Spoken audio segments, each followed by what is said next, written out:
Hello बच्चों, mission ज्ञान से मैं ज्योति जवर राजस्थान सरकार और वेदांता के CSR इनिशिएटिव ई कक्षा में आपका स्वागत करती हूँ। देखिए बच्चों, हम लोग पढ़ रहे हैं हमारा 16 चैप्टर इलेक्ट्रॉनिक्स, जिसमें हमारी जो लास्ट वीडियो थी उसमें हम लोगों ने ट्रांजिस्टर के जो बेसिक नॉलेज थी उसके बारे में बहुत अच्छे से डिस्कस किया था ना। हमने वहाँ ट्रांजिस्टर क्या होता है, कितने प्रकार का होता है, इसकी कौन से संधि को फॉरवर्ड, कौन से संधि को रिवर्स करते हैं, ये सब चीज़ें, इसकी जो क्रियाविधि प्रोसेस वगैरह होता है, इसके जो 3 पार्ट थे आधार, उत्सर्जक और संग्राहक, उन सब के बारे में हम लोगों ने बहुत डिटेल से वहाँ पे स्टडी किया है। तो आज का जो वीडियो है उसको देखने से पहले जिन बच्चों ने लास्ट का वीडियो नहीं देखा है, आप पहले वो वीडियो देखिए, तभी आपको आज का जो टॉपिक है वो समझ में आएगा। अदरवाइज आज का जो टॉपिक है वो आपको बिल्कुल भी समझ में नहीं आने वाला है, क्योंकि आज हम जो पढ़ने वाले हैं वो है हमारे ट्रांजिस्टर के 3 कॉन्फ़िगरेशन, जो मैंने आपको लास्ट वीडियो में भी बताए थे कि हम इसके 3 कॉन्फ़िगरेशन पढ़ेंगे। 3 में से 2 ही हमारे सिलेबस में है, तो हम 2 को ही डिटेल में स्टडी करेंगे। जो 3rd वाला है वो हमारे सिलेबस में नहीं है, उसको आप जब आगे की क्लासेस में जाएंगे तब आप लोग स्टडी करेंगे। ओके बच्चों, तो हेडिंग लगाइए ट्रांजिस्टर का परिपथ अभिविन्यास। अब यहाँ पर हम जो 3 कॉन्फ़िगरेशन पढ़ने वाले हैं वो है कॉमन इमीटर, कॉमन बेस और कॉमन कलेक्टर। मैंने आपको पहले ही कहा है कि ये चैप्टर ऐसा है कि इसको आप जितना इंग्लिश में पढ़ोगे आपके लिए उतना ही आसान होगा, क्योंकि हिंदी के वर्ड्स बहुत टिपिकल हैं, वो आप लोग इजीली याद नहीं कर पाओगे। लेकिन इंग्लिश में आप पढ़ के देखोगे, 1-2 बार आपको टिपिकल लगेगा, लेकिन फिर आपको सारी चीज़ें बहुत ही ईजी लगने लग जाएगी ना। और ट्रांजिस्टर पढ़ने के लिए आपको पीएन जंक्शन, डायोड वगैरह उन सब के बारे में अच्छे से नॉलेज होनी चाहिए ना, क्योंकि मैंने आपको बताया था कि जो ट्रांजिस्टर होता है वो 2 पीएन जंक्शन से तो बनता है भाई, चाहे ट्रांजिस्टर पीएनपी हो या फिर एनपीएन। जैसे ये मान लो ये है आपका पीएनपी या फिर एनपीएन, कोई सा भी ट्रांजिस्टर, 2 पढ़े हैं हमने, दोनों में ही 2 पीएन जंक्शन है, एक ये बन रहा और एक ये बन रहा है, एक ये बन रहा एक ये बन रहा है ना। तो इसके लिए आपको पीएन जंक्शन भी अच्छे से आना चाहिए। तो कुल मिला के बात इतनी सी है कि आप चैप्टर को शुरू से देखिए, और कहीं भी आपको कोई भी प्रॉब्लम किसी भी वीडियो में आई है तो आप वीडियो को बार बार देखिए। लेकिन ऐसा नहीं है कि आपने उस प्रॉब्लम को सॉल्व नहीं किया और आगे बढ़ गए। अगर आपने ऐसा किया है तो आपको आगे की चीज़ें बिल्कुल भी समझ में नहीं आएगी। फिर आप क्या करोगे, रटोगे तो रटने वाला तो ये चैप्टर बिल्कुल नहीं है। इसमें अगर आपको कॉन्सेप्ट आता है तो ईजिली आप कर सकते हो, नहीं आता है तो आपका गलत होना ही होना है, क्योंकि रटने वाली चीज़ें यहाँ पे है ही नहीं। और इसीलिए ये चैप्टर बच्चों को सबसे टिपिकल लगता है, क्योंकि वो रटने की कोशिश करते हैं समझने की बजाय। तो मैं आपसे उम्मीद करती हूँ कि आप रटोगे बिल्कुल भी नहीं, इस चैप्टर के कॉन्सेप्ट को पकड़ोगे, और कॉन्सेप्ट को पकड़ते हुए चलोगे तो आपको ऐसा लगेगा कि सबसे ईजी चैप्टर है हमारी पूरी फिजिक्स का ये। ओके बच्चों, तो हम बात करते हैं कि हमारा जो ट्रांजिस्टर है उसके जो 3 कॉन्फ़िगरेशन है वो मैंने आपको अभी बताया। अगर हमें, जैसे आपको पता है कि इमीटर, बेस और कलेक्टर होता है ना, ये उत्सर्जक या आधार और ये संग्राहक, इसका काम होता है इलेक्ट्रॉनों या आवेश वाहकों को उत्सर्जित करना। आधार जो होता है वो यहाँ से होते हुए जो भी आवेश वाहक है वो संग्राहक में जाते हैं और संग्राहक उसको कलेक्ट करता है ना। और लास्ट वीडियो में मैंने आपको बताया था कि जो ट्रांजिस्टर होता है वो एक्टिव रीजन में कब सक्रिय होगा, जब उसकी उत्सर्जक और आधार संधि को तो हमने कर दे फॉरवर्ड बायस और इस संधि को हम कर दे रिवर्स बायस। ऐसा हमने क्यों किया, आपके दिमाग में क्वेश्चन बनना चाहिए ना कि हमने उत्सर्जक वाली जो संधि है उसको तो फॉरवर्ड किया और जो कलेक्टर वाली संधि है उसको रिवर्स किया। ऐसा क्यों? क्योंकि मैंने आप लोगों को पढ़ाया है कि जब हमारी जो संधि होती है वो फॉरवर्ड बायस में होती है तो धारा का प्रचालन होता है। धारा का प्रचालन मतलब क्या? आवेश वाहक गति करते हैं। भाई धारा तभी तो आएगी जब हमारे आवेश जो वाहक है वो गति करेंगे।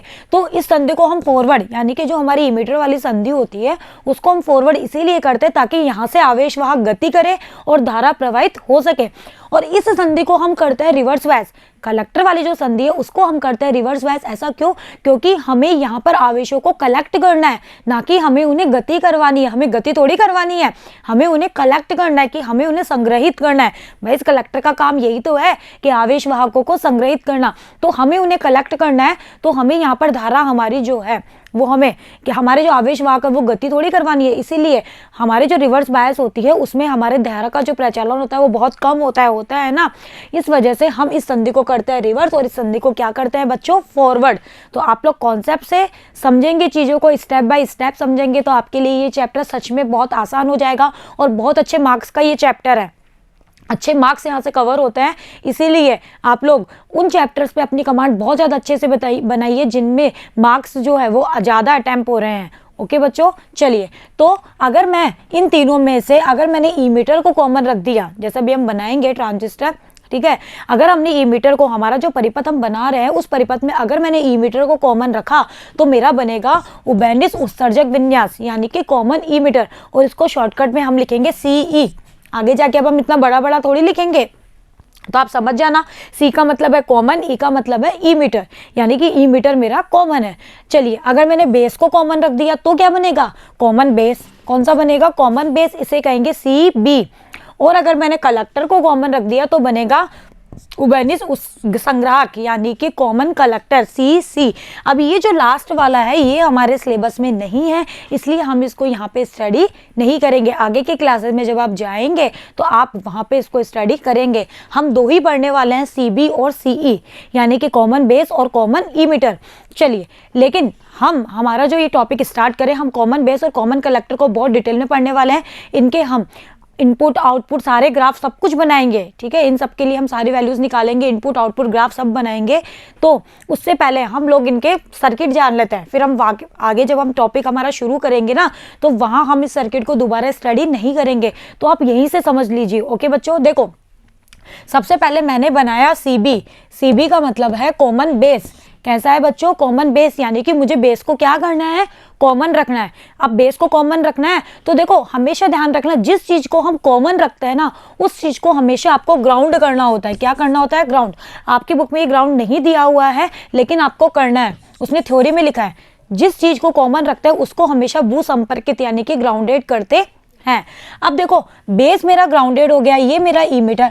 मैंने आपको बताया था ना ट्रांजिस्टर को हम परिपथ अभिविन्यास में इस तरह से शो करेंगे। हम ऐसे थोड़ी लिखेंगे P N P N P N, नहीं, हम ऐसे नहीं लिखेंगे। ट्रांजिस्टर का जो सिंबल है हम उसको यूज करेंगे। और पी एन पी होता है तो मैंने बताया था करंट ई मीटर से अंदर की ओर आती है, तो पीएनपी ट्रांजिस्टर की अगर करंट ई मीटर से अंदर की ओर आ रही है तो ये है मेरा पीएनपी, यानी कि ये पी पार्ट है, ये एन है और ये पी है। और अगर करंट मेरी ई मीटर से बाहर जा रही है इस तरह से तो ये हो जाता है एन पी एन। कौन सा हो जाता है बच्चों, एन पी एन। तो करंट की डायरेक्शन से ही हम पहचानते हैं कि हमारा ट्रांजिस्टर पीएनपी है या एन पी एन। ओके चलिए, तो ये सारी चीज़ें वैसे भी लास्ट वीडियो में मैंने आपको बहुत अच्छे से बताई है, फिर भी मैंने आपको थोड़ा सा रिमेंबर करा दिया। बाकी आप लास्ट वीडियो जरूर देखिए इस वीडियो को देखने से पहले। चलिए तो बताओ ये कौन सा ट्रांजिस्टर, करंट आ रही है अंदर की ओर यानी कि पीएनपी। तो हम पीएनपी और एनपीएन दोनों ही कॉन्फ़िगरेशन बनाएंगे। हो सकता है आपसे एक नंबर में पूछ लिया जाए कि सीबी या सीसी, सीबी, सीई और सीसी ट्रांजिस्टर के पीएनपी या एनपीएन कॉन्फ़िगरेशन का चित्र बनाइए। तो आप रटने थोड़ी बैठोगे, रटोगे तो भूल जाओगे, कुछ नहीं होना। तो देखो पीएनपी के लिए करंट अंदर आ रही है तो यानी कि ये मेरा पीएनपी ट्रांजिस्टर है, यानी कि ई मीटर वाला पार्ट पी, बेस वाला पार्ट एन और ये वाला पार्ट पी। हमेशा बताया था कि बेस वाला जो पार्ट होता है वो हमारे ई और सी का जस्ट अपोजिट होता है। ई और सी सेम होते हैं लेकिन इनके अंदर डॉपिंग अलग अलग होती है, इसलिए हम इनको इंटरचेंज करके यूज नहीं कर सकते कि अदल बदल के यूज कर ले कि इसको तो मान ले ई मीटर, इसको मान ले कलेक्टर। नहीं, ऐसा नहीं होता है बच्चों, क्योंकि इस चीज के बारे में मैंने आपको लास्ट वीडियो में बहुत अच्छे से बताया था। इन दोनों की डॉपिंग, आकृति, आकार सब कुछ अलग अलग होता है, जिसकी वजह से हम इनको आपस में अदल बदल के यूज नहीं कर सकते। जब आप लोग लैब्स में जाएंगे ना बिल्कुल ये प्रैक्टिकल होते हैं। सीबी कॉन्फ़िगरेशन के लिए जो हम आगे पढ़ने वाले हैं ना वो सारी चीजें हम लोग लैब्स में निकालते हैं, सीई के लिए भी निकालते हैं, सीसी के लिए भी निकालते हैं। तो आपको एक बॉक्स मिलेगा, उस बॉक्स के अंदर आपको ऐसे ट्रांजिस्टर का डायग्राम बना हुआ रहेगा, ठीक है। फिर वहाँ पे बहुत सारे लीड्स वगैरह रहती है, उनमें हम सर्किट को जोड़ करके हमारा इस तरह का सर्किट बनाते हैं। तो देखो पीएनपी है तो पीएनपी, इतना हमें समझ में आ गया। अब कॉमन बेस की बात कर रहे हैं तो मैंने बेस को कर दिया ग्राउंड। तो ये वाला पार्ट है ई मीटर और ये वाला पार्ट है कलेक्टर, क्योंकि करंट यहाँ से, हमने यहाँ से, तो ये ई मीटर ये। चलिए अब देखो मैंने बताया कि ई मीटर वाली जो संधि है उसको तो हमेशा करो फॉरवर्ड बायस, क्योंकि हमें आवेशों को गति करवाना है। और जो कलेक्टर वाली संधि है उसको करो रिवर्स बायस। फॉरवर्ड का मतलब क्या, अगर पी पार्ट है, पी है तो इसका मतलब क्या हुआ कि पी को अगर पॉजिटिव से जोड़ोगे और एन को अगर नेगेटिव से जोड़ोगे तो बनेगा फॉरवर्ड, यानी कि पी को पॉजिटिव से, पी को उच्च विभव पर रखेंगे तो वो फॉरवर्ड होगा, और एन को निम्न विभव पर रखेंगे तो भी फॉरवर्ड होगा। और इसका जस्ट उल्टा कर देंगे, यानी कि पी को तो कर दिया निम्न विभव यानी कि नेगेटिव और एन को कर दिया उच्च विभव यानी कि पॉजिटिव, तो क्या होगा, तो हमारा रिवर्स बायस होगा। तो अब आप लोग सर्किट आसानी से बना सकते हो। ये पी पार्ट है यानी कि इसको मैं पॉजिटिव से जोड़ूंगी तभी तो मेरा ई मीटर वाला जो पार्ट है वो क्या होगा, फॉरवर्ड बायस में। और ये भी पी पार्ट है लेकिन ये कलेक्टर है, कलेक्टर को मुझे फॉरवर्ड थोड़ी बनाना है, मुझे तो रिवर्स बनाना है ना। तो रिवर्स के लिए क्या, पी को जोड़ो नेगेटिव से यानी कि निम्न विभव से, तो इसको जोड़ दिया निम्न तो ये हो गया पॉजिटिव, ये हो गया नेगेटिव। तो बताओ इजी है या नहीं, है ना। चलिए अब इसके एनपीएन कॉन्फ़िगरेशन पे आते हैं कि अगर मैंने एनपीएन ट्रांजिस्टर यूज़ कर लिया तो क्या होगा।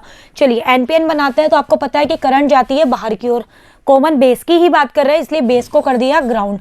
चलिए हमारा तो कॉन्सेप्ट वही है कि ई वाले पार्ट को फॉरवर्ड बायस और मेरे सी वाले पार्ट को रिवर्स बायस, यही करना है ना। चलिए ई वाले पार्ट यानी कि ये मेरा हो गया एनपीएन, तो आप ऐसे नाम दे दिया करो, अगर आपको डाउट हो ना तो आप ऐसे नाम दे दो, अब आपको पता लग जाएगा कि एन है, यानी कि मुझे एन को इस वाली ईमीटर वाली संधि है उसको फॉरवर्ड बनाना है।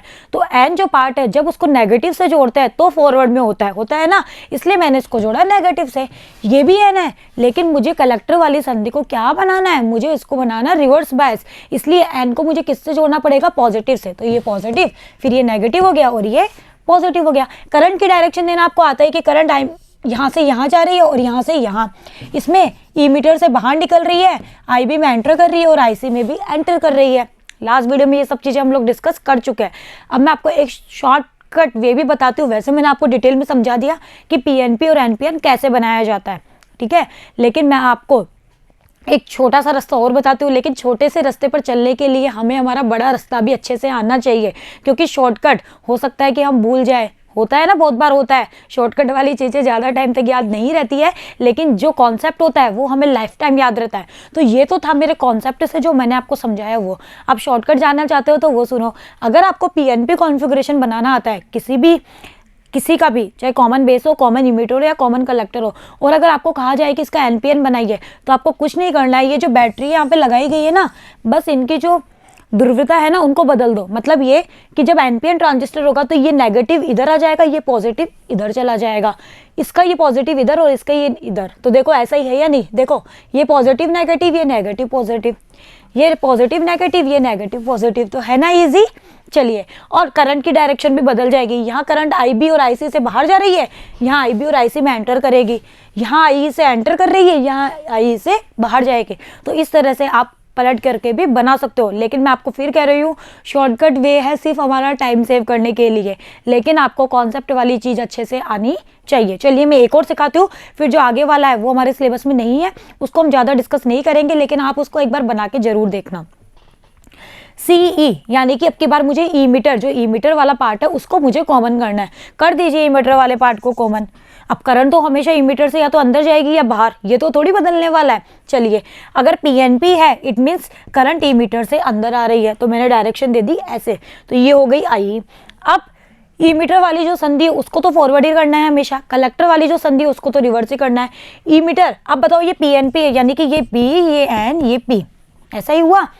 अब ये P है इट मीन्स मुझे इस P को पॉजिटिव से जोड़ना पड़ेगा, तभी तो क्या होगा, ये फॉरवर्ड में होगा, तो इसको जोड़ दिया पॉजिटिव से।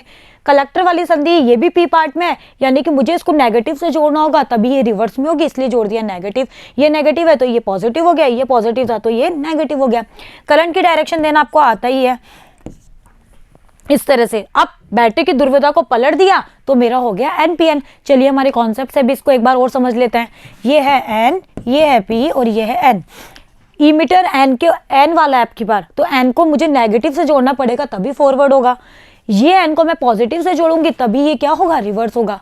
तो इस तरह से आप चीज़ों को समझिए। तो आपको समझ में आया कॉमन बेस और कॉमन ईमीटर।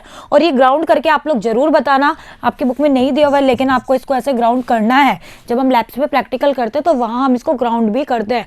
जो पार्ट कॉमन होता है उसको हमेशा ग्राउंडेड किया जाता है। ओके बच्चों, चलिए तो हमने कॉन्फ़िगरेशन की बात कर ली। अब हम बात करते हैं कि ट्रांजिस्टर जो होता है उसके अभिलाक्षणिक ग्राफ, यानी कि ट्रांजिस्टर कैरेक्टरिस्टिक्स कर्व, यानी कि इसमें जो हमें कर्व जो प्राप्त होते हैं वो कौन कौन से प्राप्त होते हैं। तीनों में सेम कर्व प्राप्त होंगे। सेम से मतलब है निवेशी और निर्गत, बस अलग अलग शेप में प्राप्त होंगे। किसी में कैसा होगा, किसी में कैसा होगा, लेकिन निकालते हम तीनों के लिए।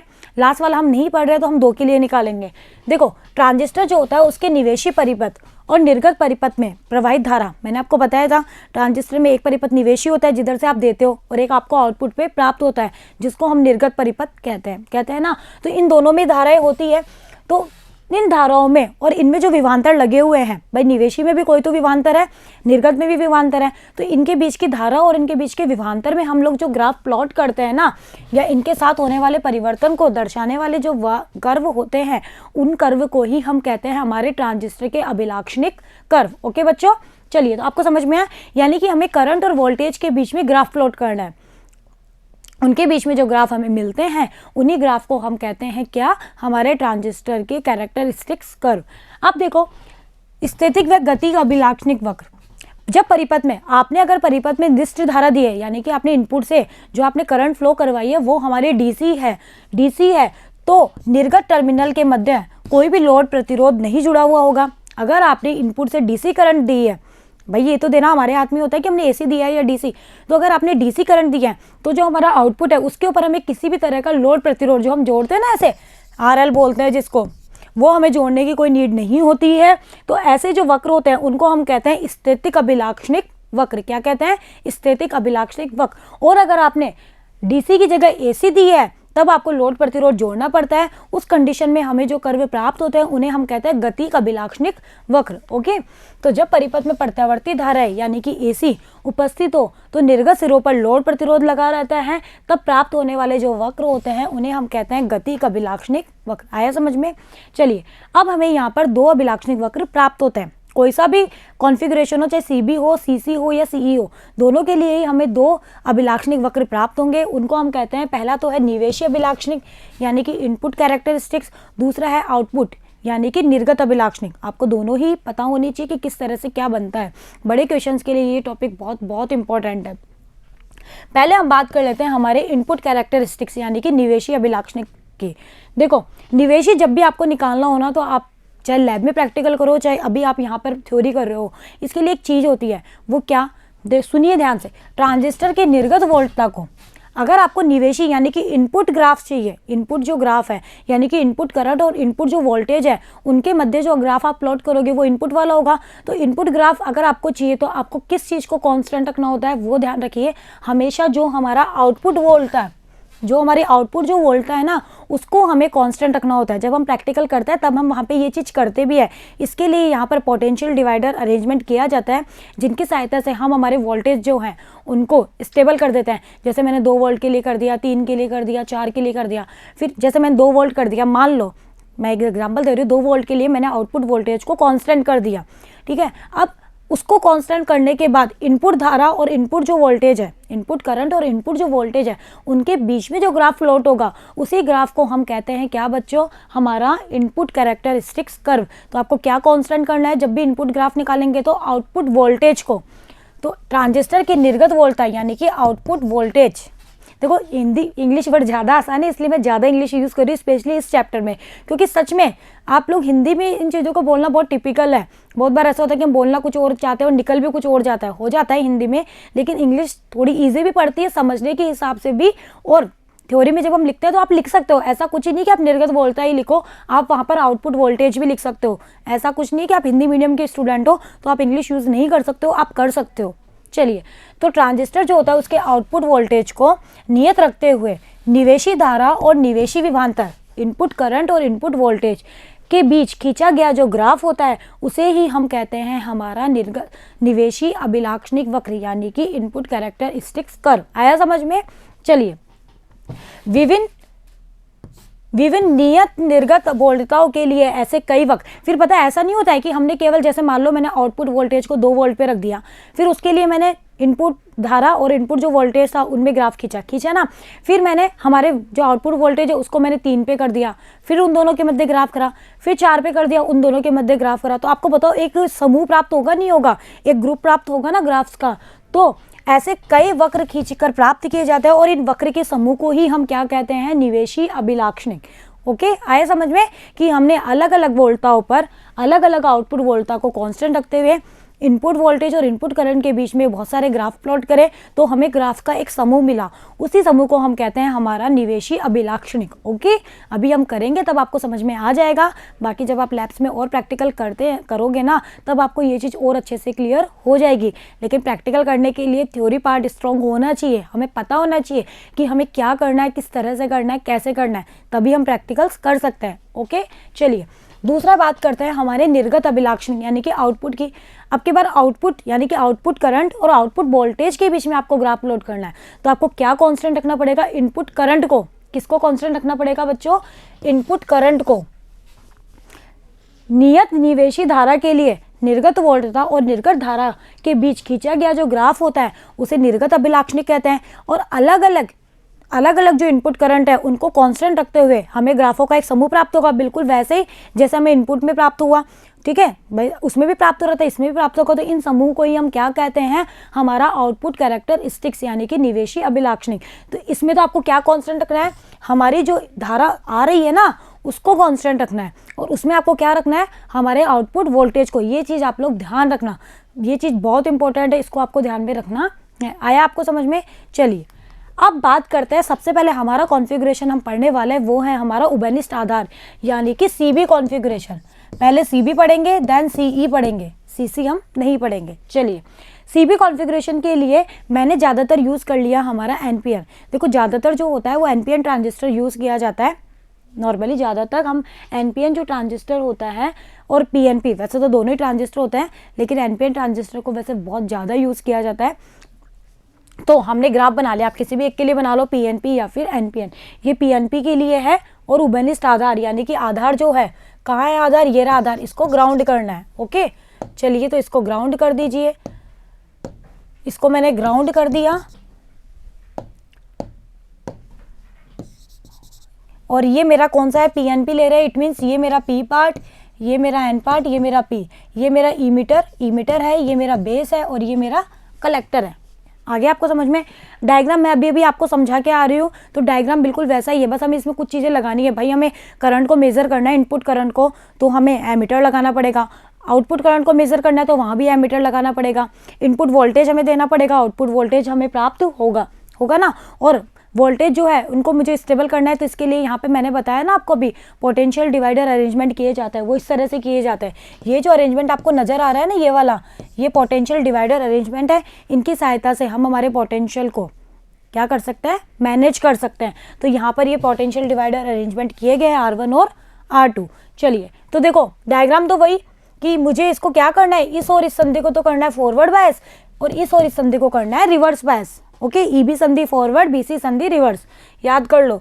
तो इसको फॉरवर्ड कर लिया तो बिल्कुल यही डायग्राम बनेगा, क्योंकि ये पॉजिटिव जुड़ेगा तभी तो फॉरवर्ड हुआ, और ये पी पार्ट है, इसको नेगेटिव से जोड़ा तो यहाँ पर ये नेगेटिव आएगा। ओके आप कर लेना ऐसे, ये नेगेटिव ऊपर आएगा और पॉजिटिव नीचे, क्योंकि पी पार्ट है, इसको नेगेटिव से जोड़ेंगे तभी तो रिवर्स होगा। तो यहाँ मिस्टेक है इस डायग्राम में, आप इसको कर लेना। मैंने यहाँ पर 2 एमीटर लगा दिए, एमीटर मैंने लिए मिली एम्पियर के। ओके मिली एम्पियर के एमीटर लगा दिए जो हमारी करंट मेजर करेंगे, ये इनपुट करंट को और ये आईसी करंट को, यानी कि आउटपुट पे जो मिलेगी आईसी वाली उसको। तो ये एमीटर है, यहाँ मैंने वोल्टेज लगा दिए, ठीक है। ये वाला जो वोल्टेज होगा वो वीबी को मेजर करेगा और यहाँ पर वीसीबी को मेजर करेगा ना। अब देखो इसे जोड़ भी रखा है, वो यहाँ नहीं देके इसने यहाँ दे दिया। ये पी पार्ट को नेगेटिव से जोड़ दिया, ये पॉजिटिव, तो रिवर्स बायस हो गई ना। और यहाँ पे इसको पॉजिटिव और इसको नेगेटिव, तो ये फॉरवर्ड बायस हो गई। ओके और 2 यहाँ पे R1 R2 मैंने पोटेंशियल अरेंजमेंट, डिवाइडर अरेंजमेंट लगा दिए, जिनकी सहायता से हम लोग हमारे पोटेंशियल को सेट कर सकते हैं। तो ये बन गया हमारा डायग्राम। और पीएनपी है इसलिए करंट अंदर की ओर जा रही है, यहाँ पे करंट बाहर की ओर जाएगी। ओके और यहाँ पे करंट ऐसे जा रही है। ये तो आपको पता चल ही गया, अब तक चल गया ना। चलिए और ये पॉजिटिव, आपको एक चीज़ और पता होनी चाहिए, जाइए अपने 5th चैप्टर में जहाँ हमने एमीटर वोल्टमीटर के बारे में पढ़ा।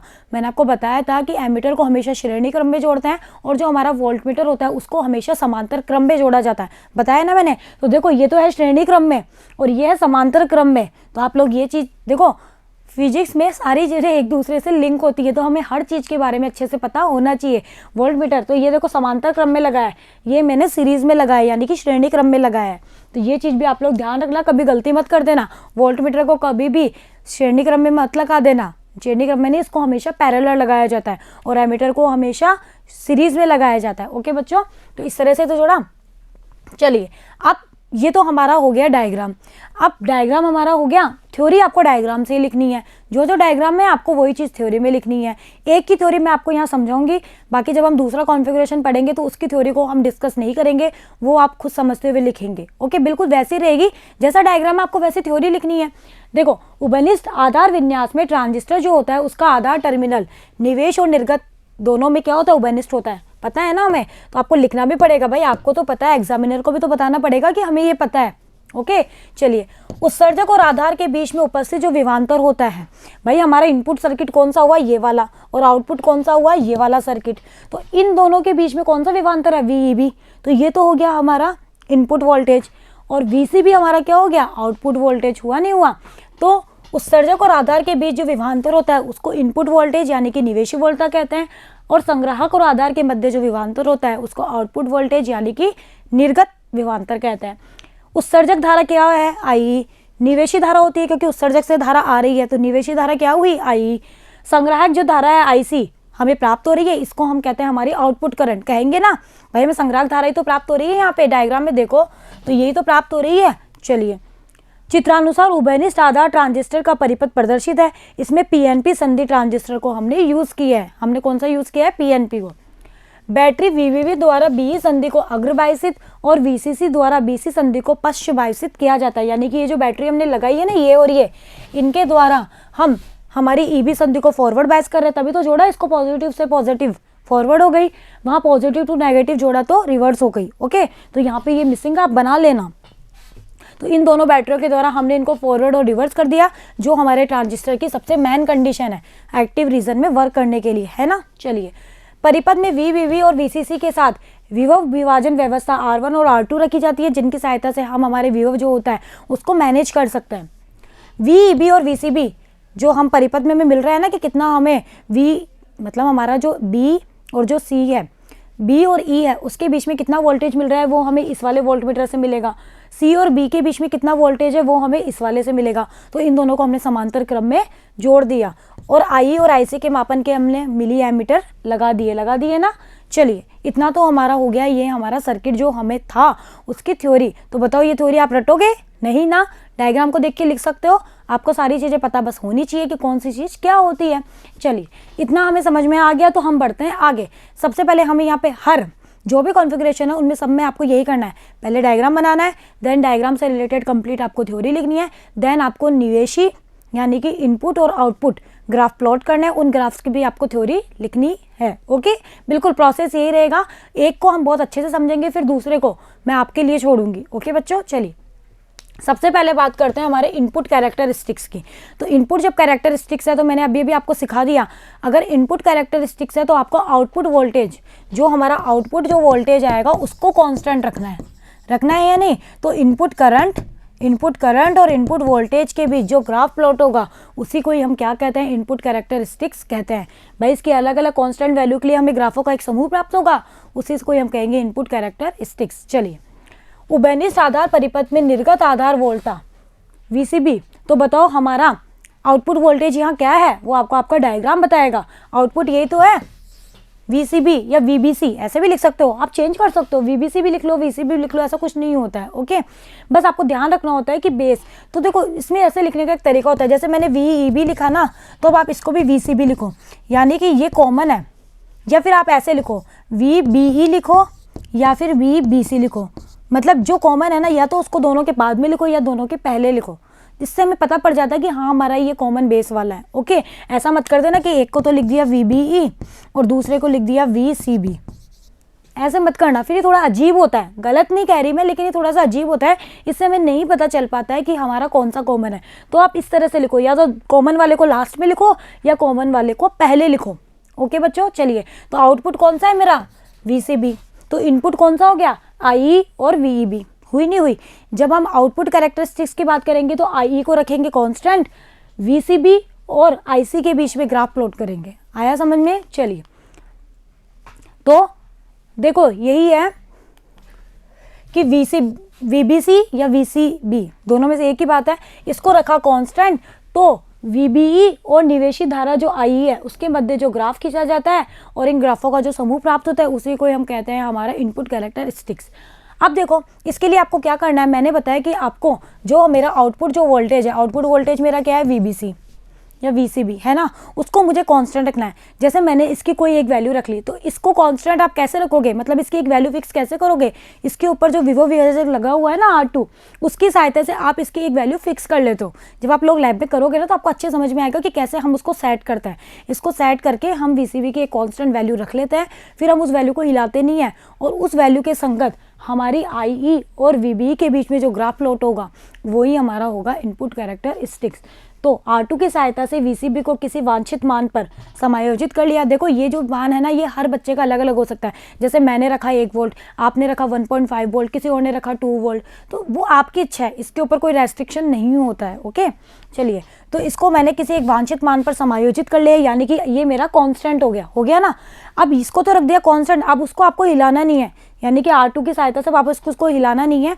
अब आप लोग क्या करोगे, जो R1 लगा हुआ है ना इधर, देखो ये जो R1 लगा हुआ है ना, इसको हिलाते हुए आपके पास में इसमें और इसमें डिफ्लेक्शन आएगा, कुछ ना कुछ विक्षेप आएगा। तो इसके संगत इसको, जैसे इसको किसी एक वैल्यू पे रख लिया, कोई भी वैल्यू पे खिसका दिया हमने, तो इसमें और इसमें कितना डिफ्लेक्शन आया उसको नोट कर लिया, फिर इसको थोड़ा सा और खिसकाया, फिर इसमें और इसमें जो भी विक्षेप आया उसको नोट कर लिया, फिर और खिसकाया। तो इस तरह से हम लोग बहुत सारी, कम से कम 10 से 15 रीडिंग लेते हैं।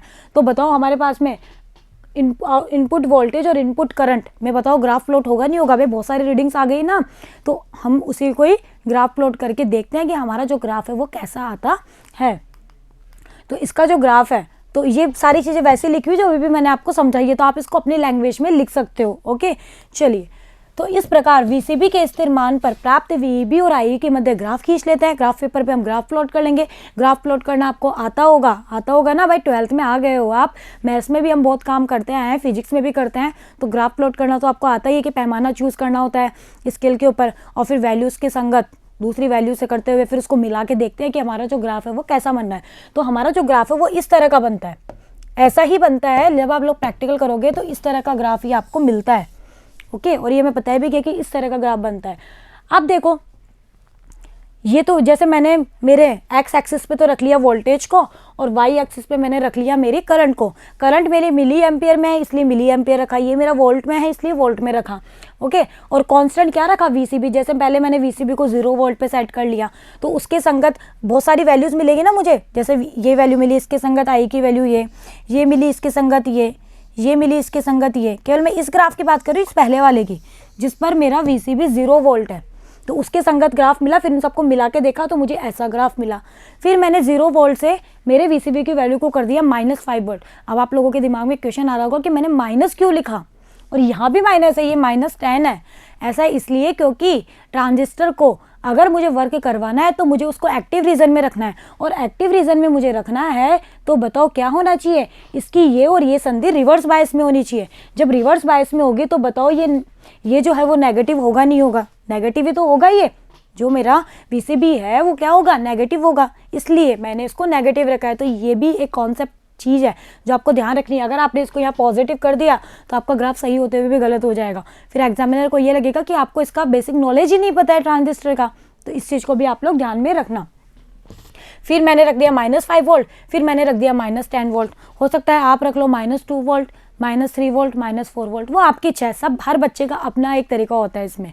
तो इस तरह के हमें ग्राफ प्राप्त होते हैं। ओके बच्चों, तो ये हमारा आ गया इनपुट कैरेक्टरिस्टिक। तो बहुत सारे समूह प्राप्त हुए ना ग्राफ के, पहले वाले के लिए ऐसा, फिर दूसरे वाले के लिए ऐसा, फिर तीसरे वाले के लिए ऐसा। तो इस तरह से हमें प्राप्त होता है।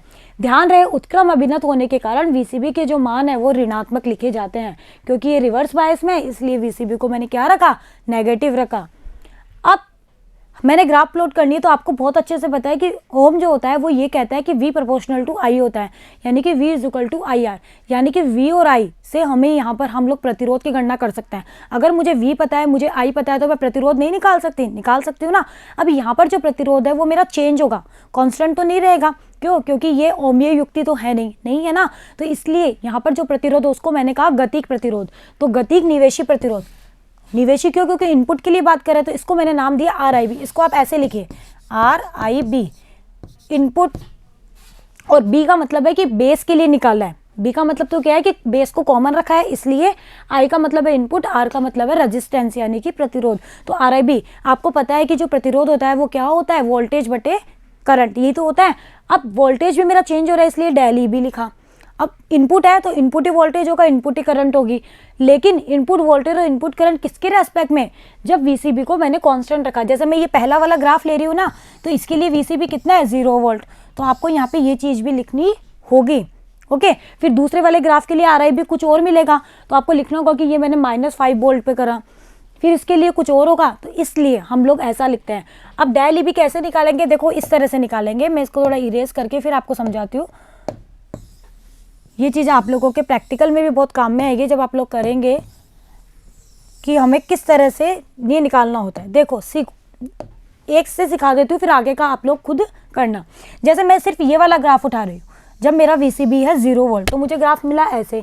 अब मुझे इसके लिए डेल निकालना। डेल का मतलब है कि आप कोई भी 2 वैल्यू ले लो अपने ग्राफ की, और उसे 2 वैल्यू पर वोल्टेज का मान मेजर कर लो, और उन वोल्टेज के करस्पॉन्डिंग जो आपको IE मिल रहा है उसका मान ले लो। तो इन दोनों का अंतर तो कहलाएगा डेल ई, और इन दोनों का जो अंतर होगा वो कहलाएगा डेल वी। कहलाएगा नहीं कहलाएगा? बस डेल ई भी और डेल आई का भाग दे दो। ये देख लो कि आपने कौन सा ग्राफ लिया। जैसे आप अगर ये वाला ग्राफ उठाते हो तो आप फिर लिखना होगा, भाई यहाँ तो हम लोग एक्सपेरिमेंटली काम नहीं कर रहे हैं, हम लोग प्रैक्टिकल थोड़ी कर रहे हैं। लेकिन जब आप लोग प्रैक्टिकल करोगे तो आपको प्रैक्टिकल में ग्राफ पेपर में भी तो लिखना होता है ना सब कुछ थ्योरी में। तब आपको ये चीज़ें बतानी होती है कि हमने RIB निकाला तो वो VCB की कौन सी वैल्यू के लिए निकाला, 0 के लिए निकाला, 2 के लिए निकाला, 4 के लिए निकाला, नेगेटिव वैल्यूज है सारी। तो इस तरह से हम RIB निकाल सकते हैं। ओके बच्चों, आपको आया समझ में? और जब ये RIB हम निकालते हैं ना, तो एक्सपेरिमेंटली इसकी जो वैल्यू है वो फिक्स है। कितनी आती है? 50 से लेके 100 ओम के बीच में आनी चाहिए। जैसे किसी की 60 भी आ सकती है, किसी की 70 भी आ सकती है, ठीक है। इस तरह से मतलब 50 से लेके 100 ओम तक की रेंज में इसकी वैल्यू आनी चाहिए। चाहे आप किसी भी ग्राफ से निकालो और कोई सा भी पॉइंट ले लो, चाहे ये ले लो, ये ले लो, इसकी जो वैल्यू है वो इतनी आनी चाहिए। तब तो समझ लेना कि आपने प्रैक्टिकल को बहुत एक्यूरेसी के साथ किया है। अगर आपकी वैल्यू जैसे आपकी आ रही है 150, 200, तो समझ लेना कि आपका गलत हो गया। ओके, तो इसकी जो वैल्यू है वो आपको ध्यान में रखनी है कि 50 से 100 ओम कोटि की होती है। अब बात करते हैं हमारे आउटपुट कैरेक्टरिस्टिक्स की। इनपुट कर लिया, बिल्कुल आउटपुट भी ऐसे करना है। आउटपुट के लिए क्या, अभी मैंने सिखाया कि इनपुट करंट को कांस्टेंट रखिए। तो इनपुट करंट मेरी क्या है, IE, तो इसको तो आप रखिए कांस्टेंट। तो आउटपुट करंट और आउटपुट वोल्टेज के बीच में जो ग्राफ प्लॉट होगा वही मेरा क्या होगा, आउटपुट ग्राफ। और फिर अलग अलग IE के लिए हम अलग अलग ग्राफ निकालेंगे, तो उसका एक समूह प्राप्त होगा। उसी को हम कहेंगे आउटपुट कैरेक्टरिस्टिक्स, यानी कि निवेशी, निर्गत, अभिलाक्षणिक। अब बिल्कुल वही काम करना है। अब की बार आपको IE को कांस्टेंट रखना है। तो R1 की सहायता से हमारा जो R1 लगा है ना, उसकी अब की बार जो ये वाला R1 लगा है ना मेरा, ये वाला, इसकी सहायता से मैं इस करंट की वैल्यू को फिक्स कर दूंगी। ओके, और फिर इसको बार बार हिलाते हुए इसके और इसके बीच में जो आ रहा है विक्षेप, उनको नोट कर लेंगे और फिर इनके बीच में ग्राफ प्लॉट कर लेंगे। सिंपल है। तो बस यही थ्योरी आपको लिखनी है। अब इस थ्योरी को हम यहाँ पे वापस रिपीट नहीं करेंगे, बिल्कुल आप देख लेना, और आपको रटने की जरूरत नहीं है इस थ्योरी को। आप अपने मन से भी इसको लिख सकते हो। तो इनके बदले हम ग्राफ प्लॉट कर देंगे, उसी ग्राफों का जो समूह प्राप्त होगा। फिर हमने R1 को किसी और पोजीशन पे रखा, फिर IE को किसी और वैल्यू के लिए रखा, फिर ग्राफ प्लॉट किया। तो इस तरह से हमें ग्राफों का समूह प्राप्त होगा।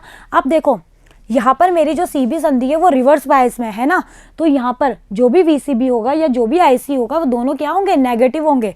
होंगे नहीं होंगे, क्योंकि मेरी ये संधि क्या है, रिवर्स में। इट मीन्स ये और ये दोनों ही मेरे क्या है, नेगेटिव। जबकि IE मेरा नेगेटिव नहीं होगा, वो फॉरवर्ड बायस में है, वो तो पॉजिटिव ही वैल्यू रहेगी।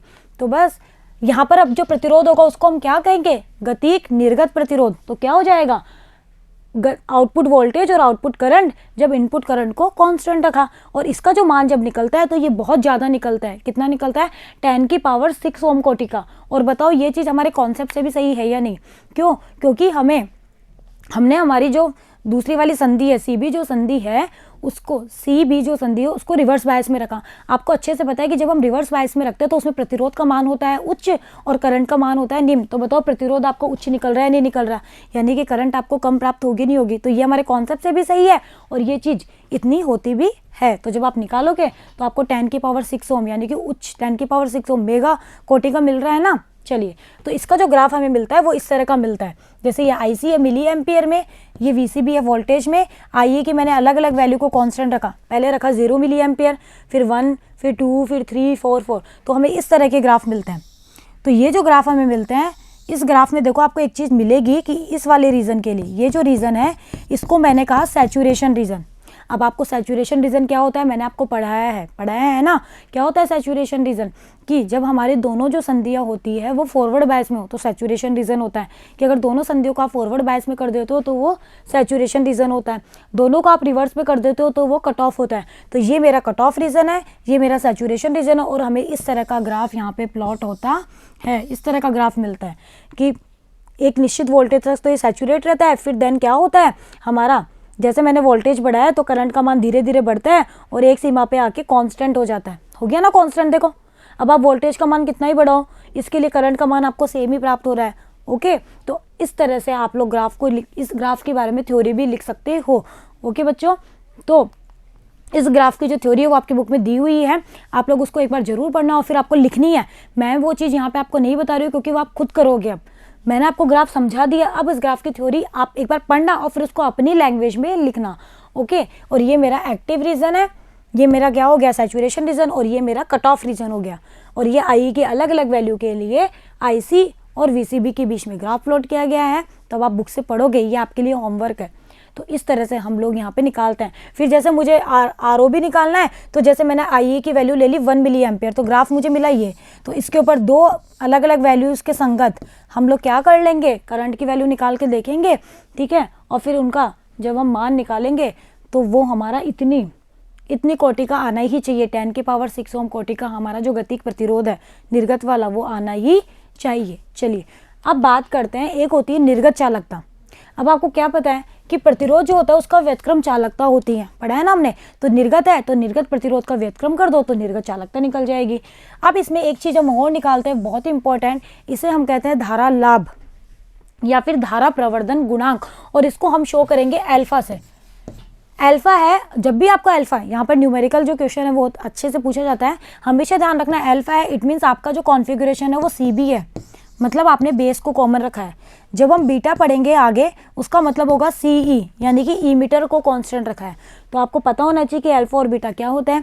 कॉमन बेस के लिए धारा लाभ, बीटा क्या होता है, कॉमन ई मीटर के लिए धारा लाभ। ओके, तो इसे हम कहेंगे अल्फा।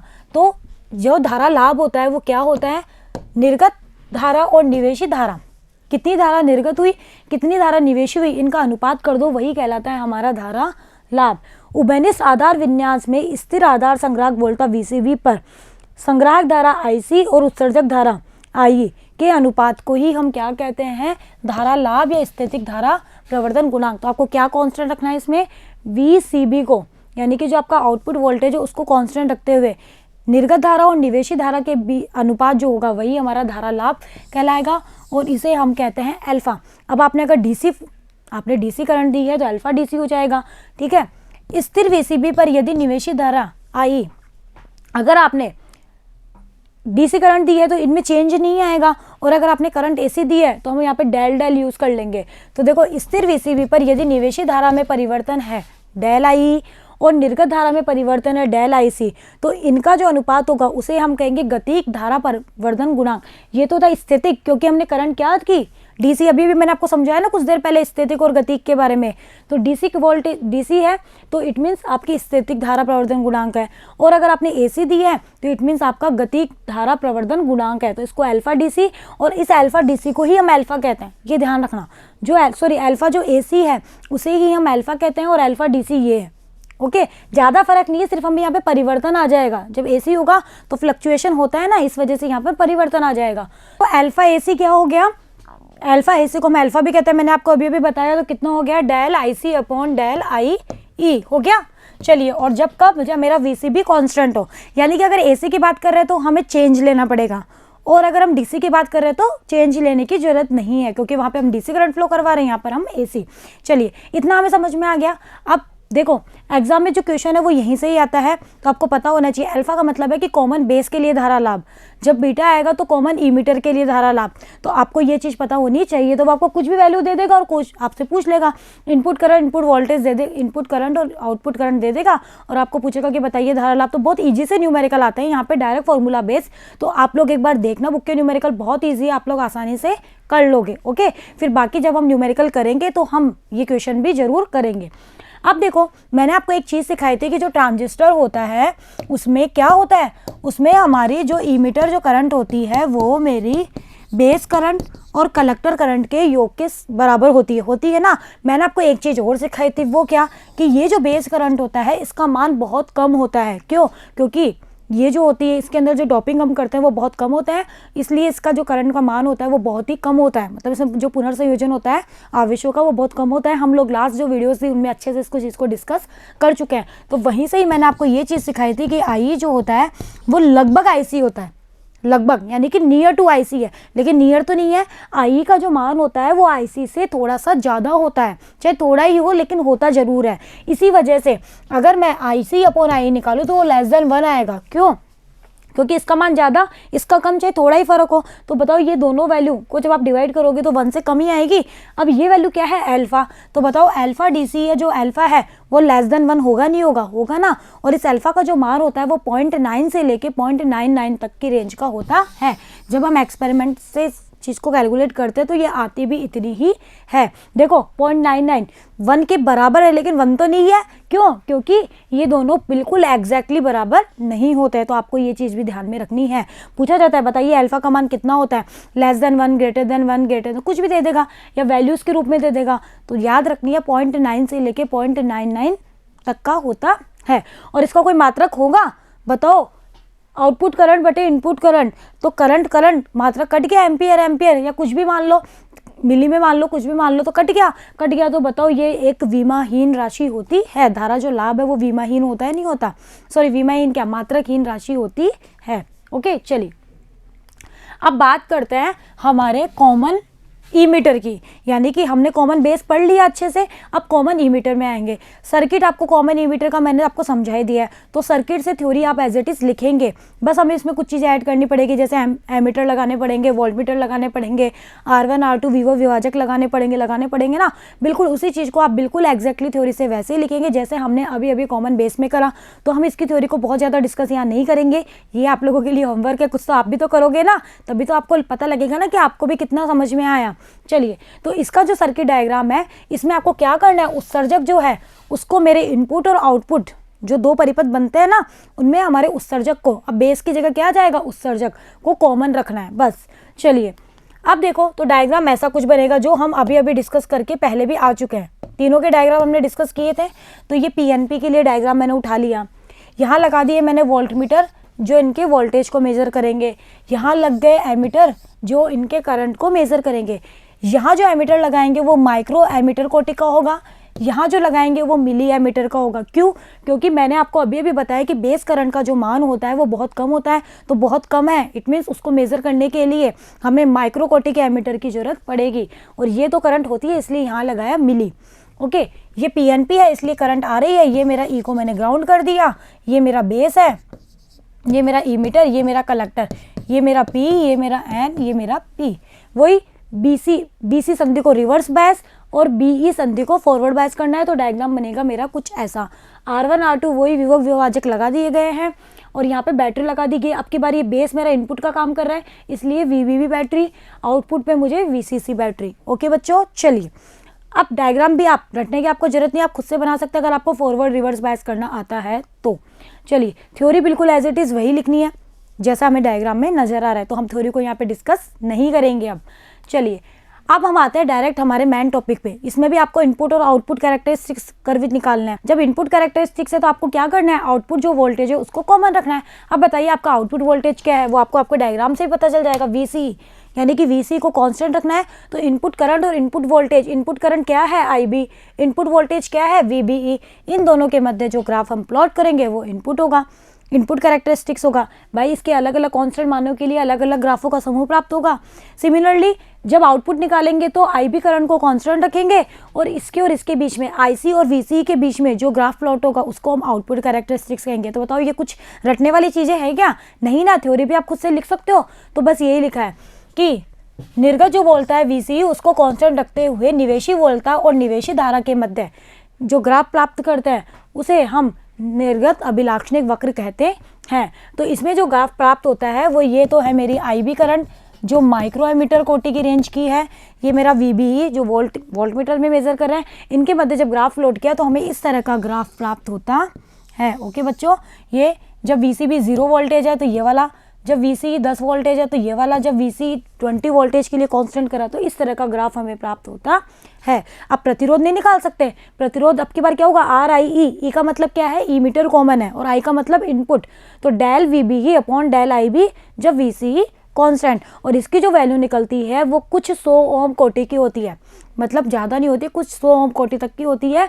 और अगर मैं RIB और RIE यानी कि कॉमन बेस में जो इनपुट रेजिस्टेंस मिला था वो और कॉमन इमिटर में जो इनपुट रेजिस्टेंस मिल रहा है, इन दोनों को कंपेयर करूं तो क्या होता है, इस आर आई का मान ज़्यादा होता है compare to R I B के, यानी कि इसका मान ज़्यादा और इसका मान कम होता है। तो ये भी पूछा जाता है एग्जाम में, तो आपको ये ध्यान में रखना है।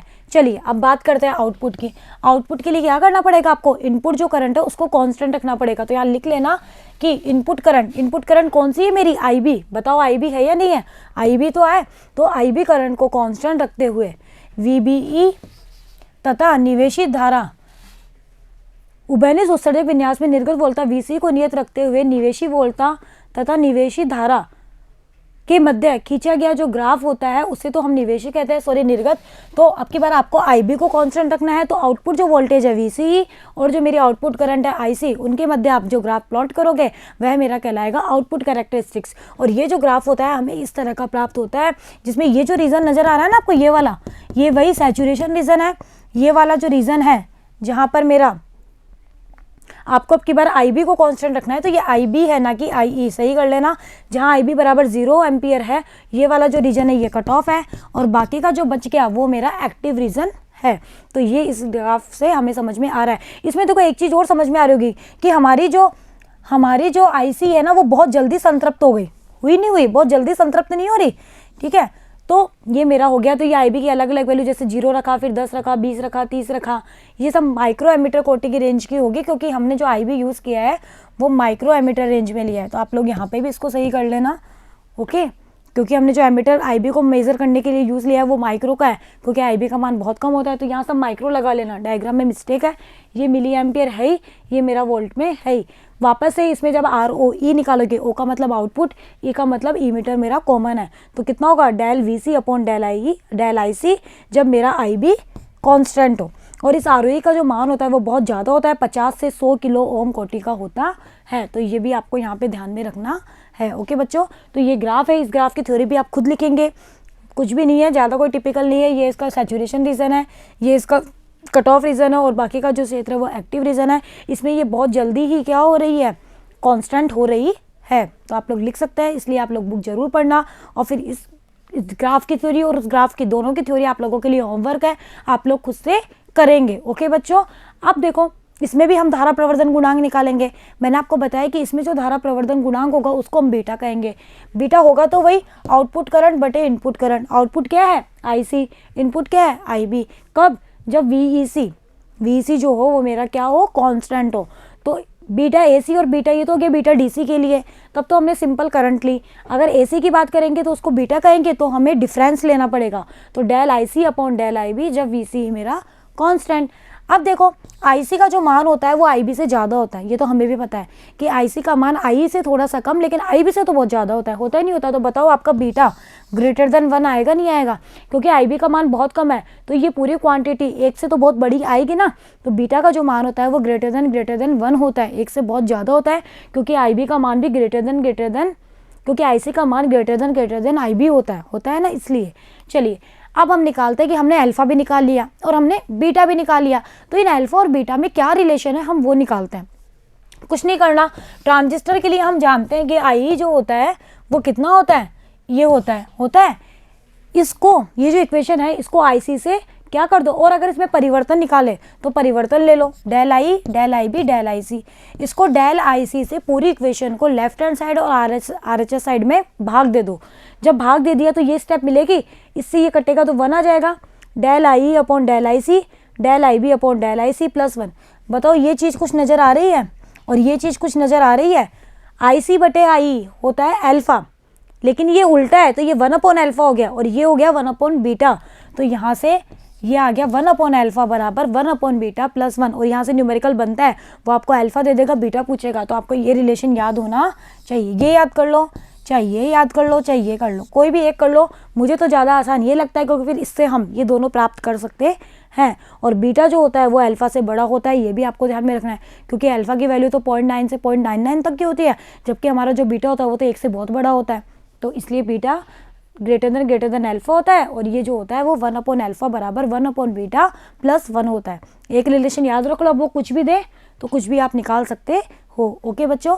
तो ये भी आपको ध्यान में होना चाहिए, छोटा सा क्वेश्चन आ जाता है, अल्फा बीटा में रिलेशन निकालिए, तो आपको पता होना चाहिए। ओके बच्चों, तो इसी के साथ ही हमारा जो आज का ये टॉपिक था, बहुत ही इंपॉर्टेंट टॉपिक जो हमने डिस्कस किया, ट्रांजिस्टर के परिपथ अभिविन्यास में कॉमन बेस और कॉमन इमिटर वाला, वो यहाँ कंप्लीट होता है। आप इस टॉपिक को एक बार वीडियो से बहुत अच्छे से समझना, देन अपनी बुक से पढ़ना, और उसके बाद में इसकी थ्योरी वगैरह जो भी चीज़ें हैं उसको आप अपनी लैंग्वेज में अपने नोट्स में लिखना। ओके बच्चों, और इससे जो रिलेटेड न्यूमेरिकल है बहुत ईजी आते हैं, आप लोग करके देखेंगे तो आपसे आसानी से हो जाएंगे। कुछ ही नहीं, डायरेक्ट न्यूमेरिकल आता है, डायरेक्ट आपको वैल्यूज दे देगा और पूछेगा। तो आज के लिए इतना ही, बने रहिएगा मेरे साथ, मिलते हैं नेक्स्ट वीडियो में। Thank you.